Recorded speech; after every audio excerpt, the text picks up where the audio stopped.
Hey there, English learners. Welcome back to another episode of the English Leap podcast, your go-to English podcast for learning English, where we grow your language skills and your confidence at the same time. I'm Erin. And I'm Evan. Whether you're learning English, trying to sound more fluent, or just tired of those awkward pauses mid-sentence, you're in the right place. Because today's topic? Oh, it's a big one. Okay, Evan, be honest. Have you ever been mid-sentence and your brain just freezes? Like you knew what you wanted to say, until it was your turn to say it? Every time. Especially when I was just starting to speak English. I'd open my mouth, and suddenly, silence. My brain hit pause, my confidence took a dive, and I'd either mumble or pretend to cough. Total panic. Been there. And that's exactly what we're going to help you overcome today. Because speaking without pausing too much isn't about being perfect. It's about building rhythm, confidence, and trust in your own voice. Exactly. And whether you're preparing for an interview, giving a presentation, or just trying to hold a casual conversation without those long, awkward pauses, we've got you covered. All right, it's time to level up your English, the part of the show where we bring you one powerful word or phrase to help you speak with more confidence, clarity, and style. And today's word? It's a total game changer for fluency. Articulate. Love that one. Articulate is an adjective that describes someone who speaks clearly, confidently, and effectively, especially when they can express their ideas with ease and precision. And here's the cool part. It's also a verb. To articulate something means to say or explain it in a clear and thoughtful way. Totally. Let's bring it to life with an example. Here's how it works as an adjective. She's a very articulate speaker. Every word she says is easy to understand. And here's how it works as a verb. He struggled to articulate his thoughts under pressure. So if you want to speak without all the uhs and long pauses, becoming more articulate is key. It's not about sounding fancy, it's about sounding clear and natural. Exactly. And in today's episode, we're diving into real, practical ways to help you sound more fluent, more confident, and yes, more articulate. Let's start with a mindset shift that's at the root of so many long pauses. The need to be perfect. That pressure to say everything just right often does more harm than good. Absolutely. I used to second-guess every sentence before I even opened my mouth. I'd plan the whole sentence in my head, double-check the grammar, and by the time I was ready to speak, the moment had passed. I've been there too. And honestly, chasing perfection is like trying to walk across a river by waiting for all the stones to appear first. You'll never start. But if you take that first step, even if it's shaky, you'll eventually find your rhythm. Exactly. The truth is, most conversations don't need flawless English. They need flow. People care more about understanding your message than how textbook correct it sounds. So here's a simple shift. Aim for progress, not perfection. Say the sentence, even if it's not elegant.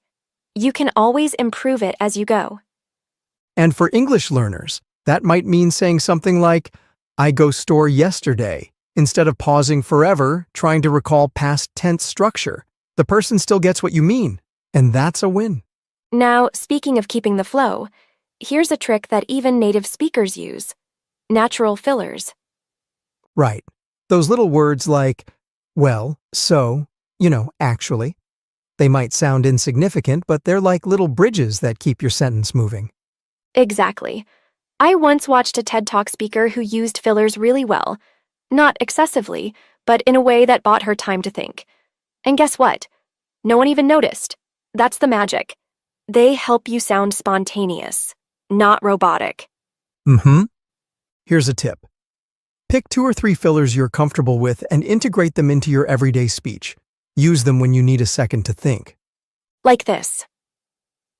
Well, I think the main reason is, or, I've never thought about it like that. It's not just useful. It makes your speech sound more authentic and conversational. Just be careful not to overuse them. The goal is to sound natural, not scattered. Think of fillers as seasoning. You need a pinch, not the whole jar.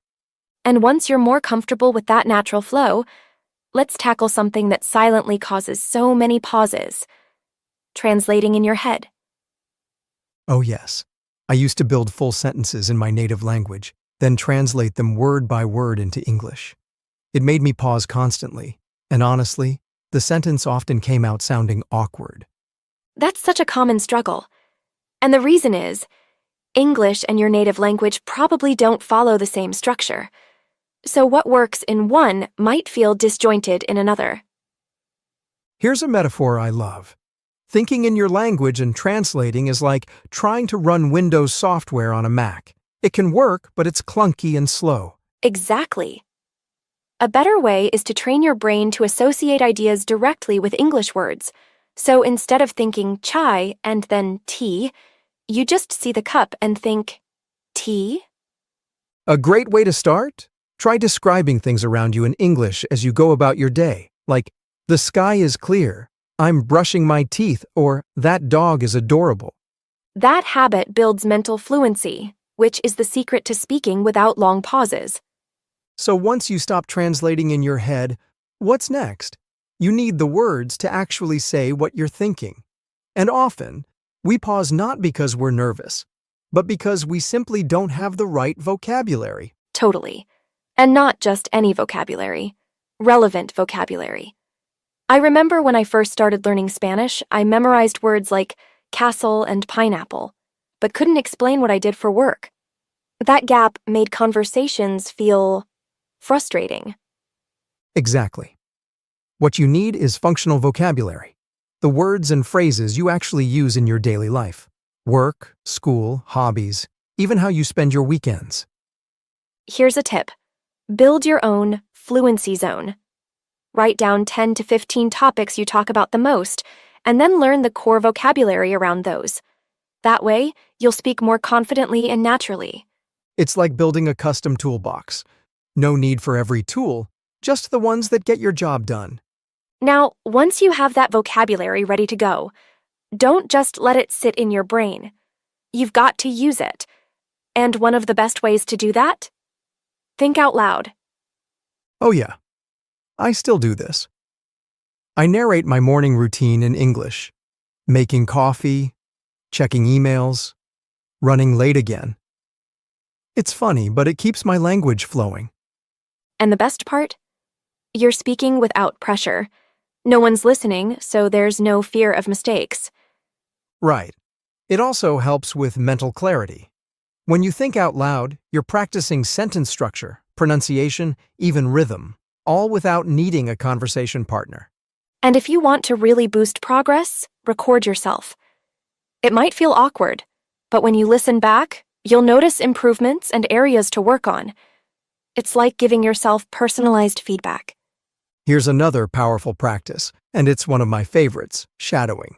Oh, 100%. Shadowing changed the game for me.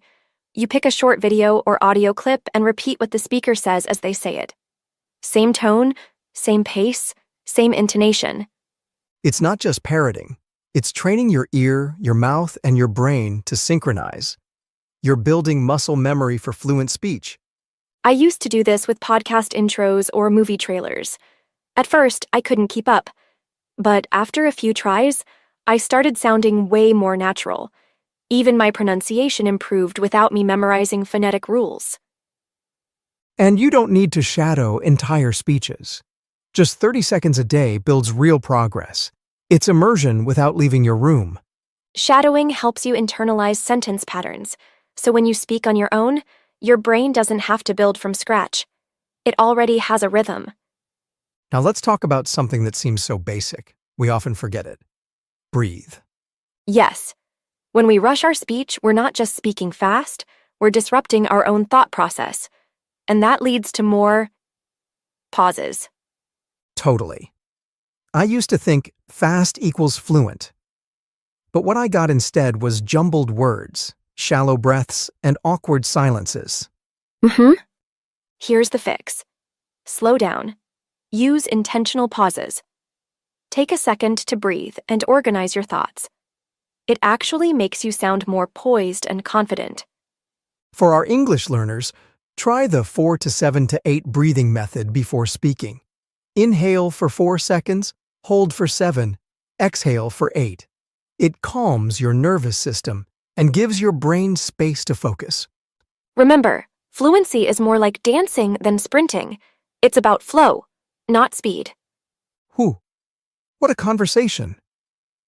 I hope you're walking away with practical tools and a little more confidence to speak without those long, awkward pauses. Yeah, we've covered a lot today, from mindset shifts to daily habits.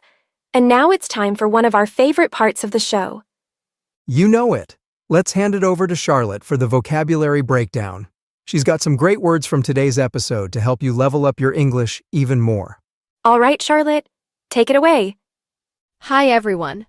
I'm Charlotte, and here are 12 intermediate to upper intermediate words and phrases from today's episode that will make your English sharper and more natural. Let's get into it. Second guess. Meaning, to doubt or question a decision you've already made. Example, she started to second guess her outfit after seeing everyone else dressed so formally. Authentic. Meaning, real, genuine, or true. Example, his smile was so authentic that it instantly made everyone feel comfortable. Functional. Meaning, practical and useful. Example, the kitchen isn't fancy but it's highly functional. Clarity. Meaning, clear understanding or thought. Example, after a good night's sleep, she tackled her work with much more clarity. Synchronize. Meaning, to happen or work at the same time or rate. Example, the dancers had to synchronize their movements perfectly for the performance. Internalize. Meaning, to accept an idea and make it part of how you think or behave. Example, over time he internalized the habit of waking up early without setting an alarm. Disrupt. Meaning, to interrupt or cause a disturbance. Example, the loud construction outside disrupted my online meeting. Poised. Meaning, calm and confident, especially in difficult situations. Example, despite the tough questions, the speaker remained poised throughout the interview. Relevant. Meaning, closely related to the topic or situation. Example, her comment was highly relevant to the discussion we were having. Precision. Meaning, the quality of being exact, accurate, and careful. Example, the baker measured every ingredient with precision to make the perfect cake. Refine. Meaning, to improve something by making small changes. Example, the team refined the design after getting customer feedback. Compose. Meaning, to calm yourself or to put thoughts or feelings in order. Example, she took a deep breath to compose herself before going on stage. Try using these words this week in your journaling, speaking, or writing. The more you use them, the more naturally they'll become part of your fluency. And don't forget, you can find them all in today's PDF guide. See you next time. Thanks, Charlotte. That was awesome as always. Yep, those words are total game changers if you want to sound smooth, confident, and natural when speaking English. And if you haven't already, grab the free PDF guide from the link in the description. It's packed with takeaways, practice questions, and today's vocabulary list. We'll be back soon with another episode full of real talk, practical tips, and more ways to level up your English and your life. Until then, keep speaking, keep practicing, and don't be afraid to pause. Just breathe and keep going. Take care, and we'll catch you next time on the English Leap podcast. Bye for now.